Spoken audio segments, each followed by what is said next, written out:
بسم اللہ الرحمن الرحیم۔ السلام علیکم ویورز، اردو سٹوری پلس میں خوش آمدید۔ آج میں آپ کے لیے ایک اور سچی کہانی لے کر حاضر ہوئی ہوں۔ امید ہے کہ کہانی آپ کو ضرور پسند آئے گی۔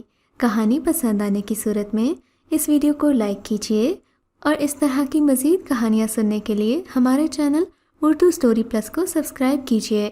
ان دنوں ہم لوگ مانسیرا کے چھوٹے سے علاقے میں رہتے تھے۔ میرے تیسرے بھائی ظفر کی شادی خالہ کی بیٹی عالیہ سے ہوئی تھی۔ ظفر بھائی کی شادی سے پہلے ہم سب سکھ بھری زندگی بسر کر رہے تھے۔ ہماری بھابھی عالیہ شروع دنوں میں بہت اچھی تھیں، کیونکہ ان کی امی عارفہ خالہ ہم سب کو بہت پیار کرتی تھیں۔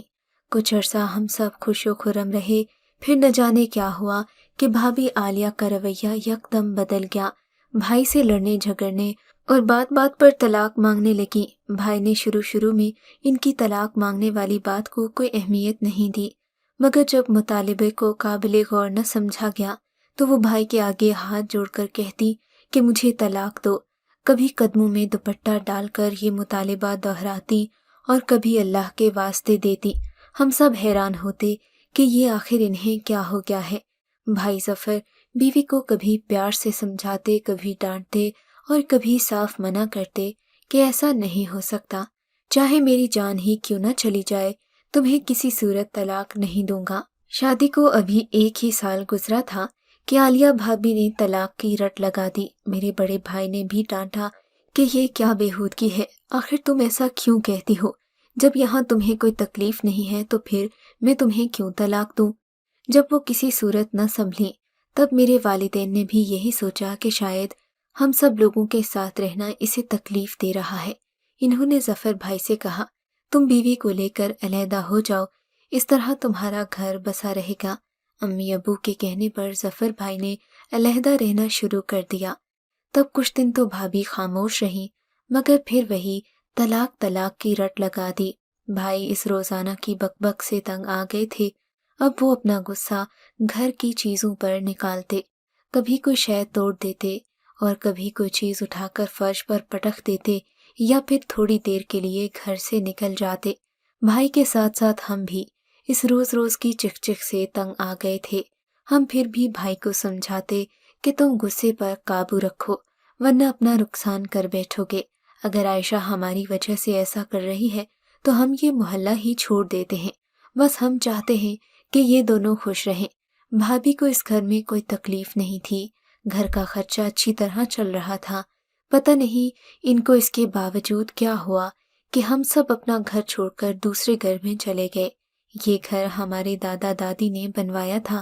اس مکان کی مرمت کر کے اسے ٹھیک کیا گیا اور ہم لوگ اس میں رہنے لگے۔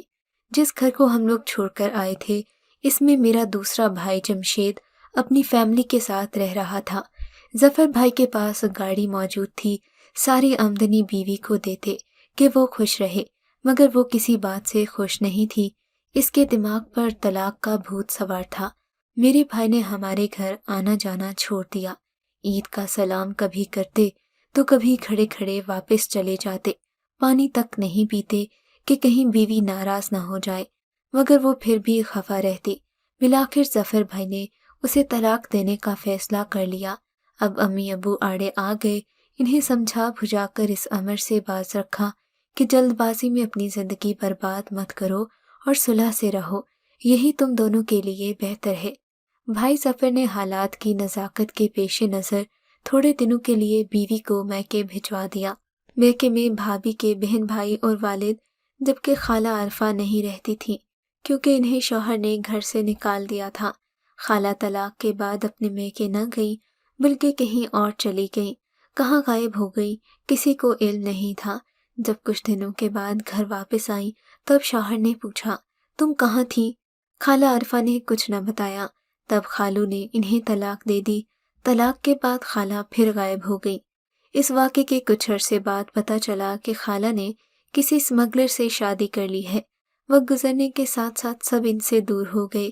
وہ بھی ہمارے خاندان کے خلاف ہو گئی اور اپنی بیٹی کو اکسانے لگی کہ تم شوہر سے طلاق لے لو، میں تمہاری شادی کسی امیر ترین شخص سے کرا دوں گی۔